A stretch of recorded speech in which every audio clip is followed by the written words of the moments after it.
Hello, folks. I hope that you've had a good week. On Friday, I read from the first book of Samuel, chapter 9. There was a man of Benjamin whose name was Kish, son of Abiel, son of Zeror, son of Bechorath, son of Aphiah, a Benjaminite, a man of wealth. He had a son whose name was Saul, a handsome young man. There was not a man among the people of Israel more handsome than he. He stood head and shoulders above everyone else. And reading that made me think about how many important and prominent Old Testament figures are described as exceptionally beautiful or handsome. And it made me wonder why physical attractiveness is given so much prominence in the Old Testament when clearly God cares more about the inner beauty of people than their outward form. This, of course, is stressed in the first book of Samuel, chapter 16, when David is chosen to replace Saul as king. God is fed up with Saul, who has disobeyed and dishonored him in various ways. And so he's about to choose one of the sons of Jesse. God doesn't choose Eliab, the oldest of Jesse's sons. He doesn't choose Abinadab, next in line. He doesn't choose Shammah, third in line. He doesn't choose any of the four other sons in descending order of age. Instead, he chooses David. And David is the youngest son of Jesse, and he is a simple shepherd.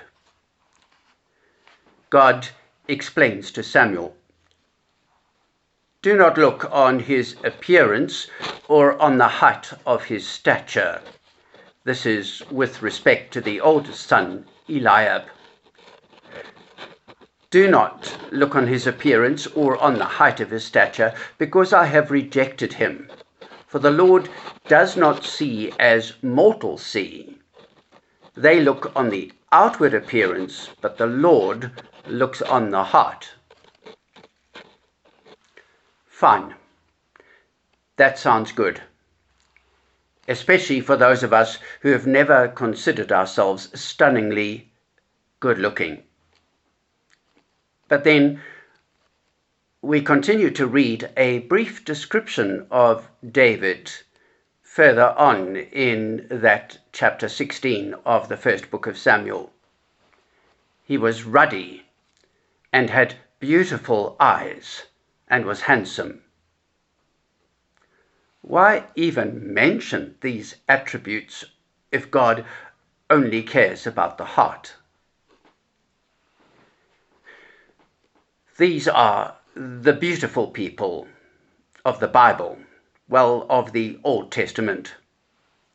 Sarah. Before she was Sarah, she was known as Sarai, and she's described as a woman beautiful in appearance. Rebecca. She was very beautiful.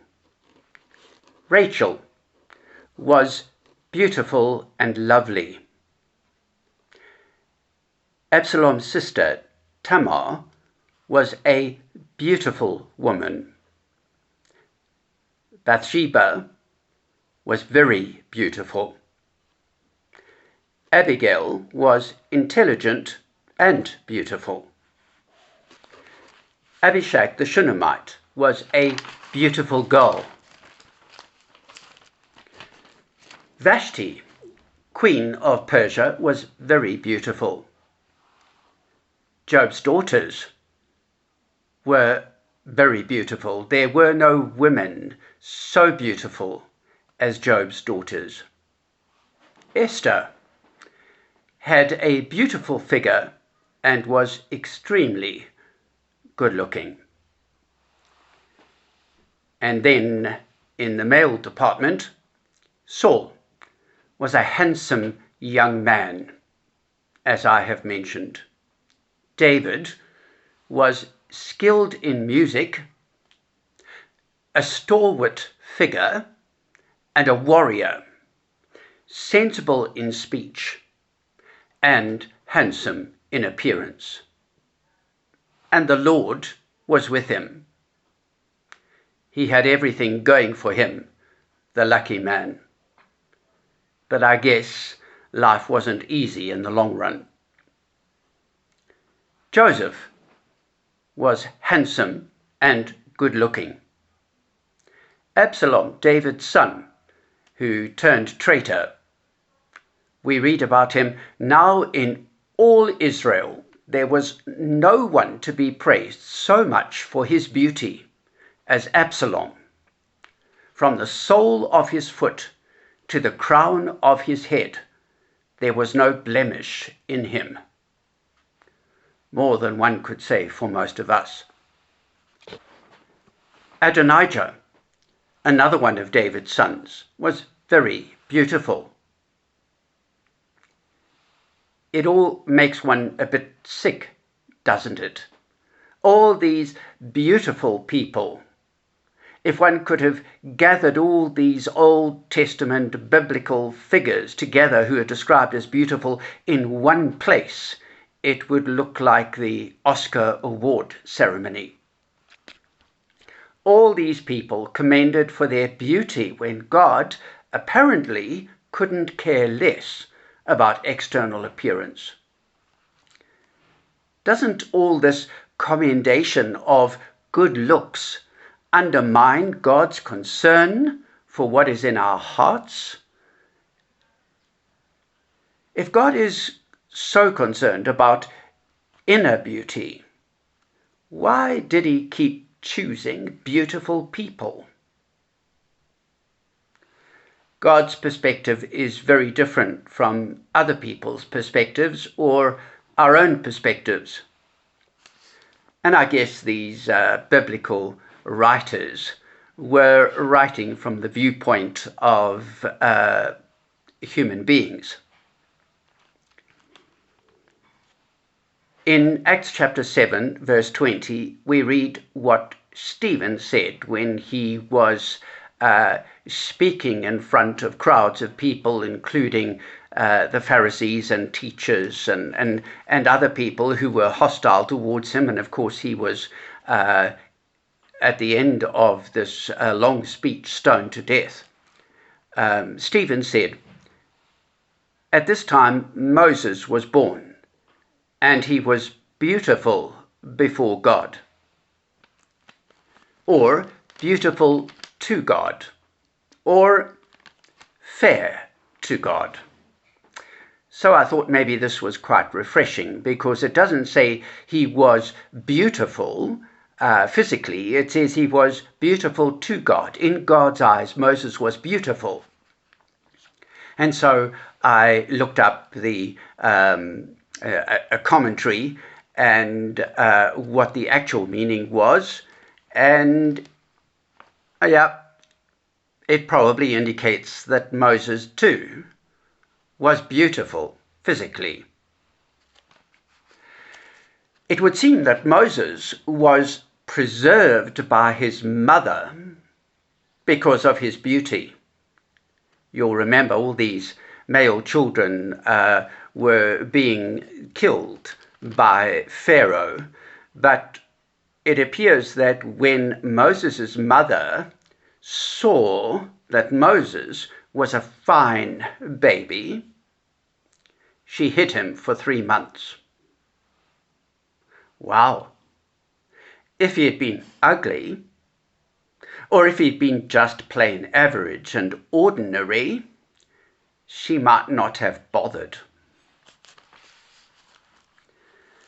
So let's leave all that disgusting stuff behind and think about the New Testament, and it's very refreshing because in the New Testament, I can't think of anybody who's described as beautiful or handsome.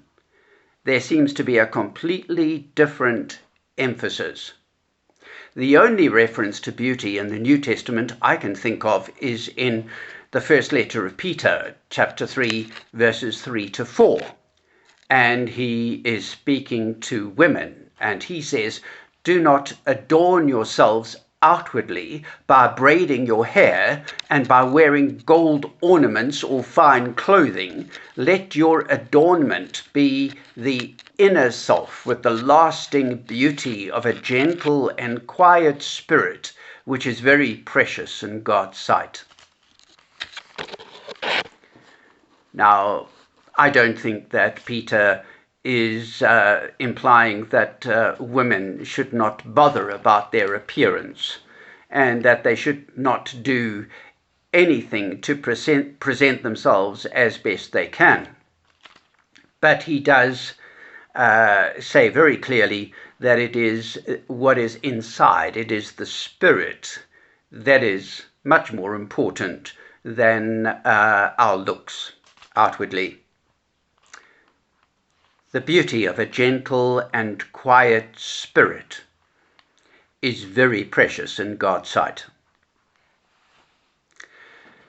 Going back to that phrase that is used by Stephen, spoken by Stephen with respect to Moses, Moses was beautiful before God. The truth is that, of course, we all are beautiful before God. Whatever our appearance is, whatever we look like, whatever our physical features happen to be, in God's eyes, each one of us is beautiful. And I'm reminded of the need for us to be informed by how God sees us. Our minds need to be informed by how God sees us and what God looks for inside of us. There are, of course, three ways to see ourselves. One is, I see myself in a particular way. Two is how I think other people see me. And sometimes they speak about me in such a way as to indicate what they think about me. And thirdly, how I can be sure God sees me. How we see ourselves needs to change as we become increasingly convinced about how God sees us. When we were young, in our formative years, and beyond that into adolescence, and for some people even beyond adolescence and into early adulthood, the tendency is to interpret other people's apparent or sometimes expressed opinions of us and see ourselves the way we think other people see us. And obviously, this is dangerous. Other people's opinions are not always the truth. And secondly, our interpretation of their opinions is very subjective and not always true. So we might infer that people are seeing us in a particular way when they're not really seeing us like that at all. Clearly, only how God sees us is to be trusted. And if God was speaking about any of us, I'm convinced that he would describe us as beautiful, that he would see into our hearts, that he would see our spirits, that he would see our inmost beings, and he would say that we are beautiful before him. Of course, That doesn't mean that God is blind to our imperfections and thinks that everything about us is absolutely ideal. And nor should we have that sort of false impression. God knows our inner beauty. God knows our worth. God knows knows our potential, and God gives us the desire and the will to become who we can be, set free to be our best selves, because we are not paralyzed by self-doubt, not burdened with feelings of self-loathing, not struggling through our lives to become one of the beautiful people out there.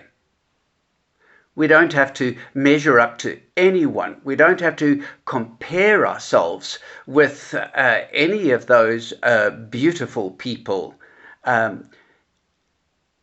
There is such a preoccupation with health and fitness and outward beauty and getting proper manicures and getting oneself into top physical shape and dieting and going for spa treatments and going to gyms and so on and so forth. Such an emphasis on these things, which are all good, no doubt. They help us to cope with stress, and they enable us to be more ready to withstand the onslaughts of time and of disease and so on and so forth.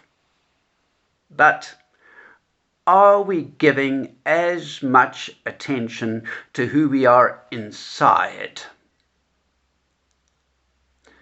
The message this week is very simple. Each of us is beautiful before God.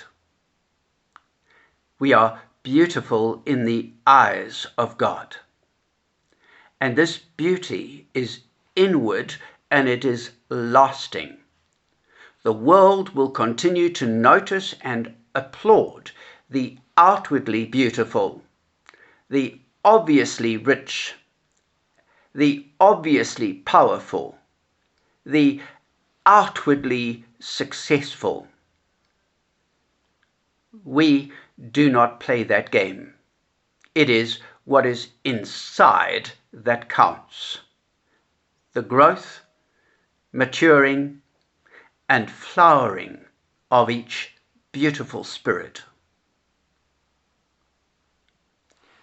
So, I hope that you will hear that message and receive it into the depths of your being, and that today you will know, you will be convinced that you are beautiful before God. Amen, and God bless.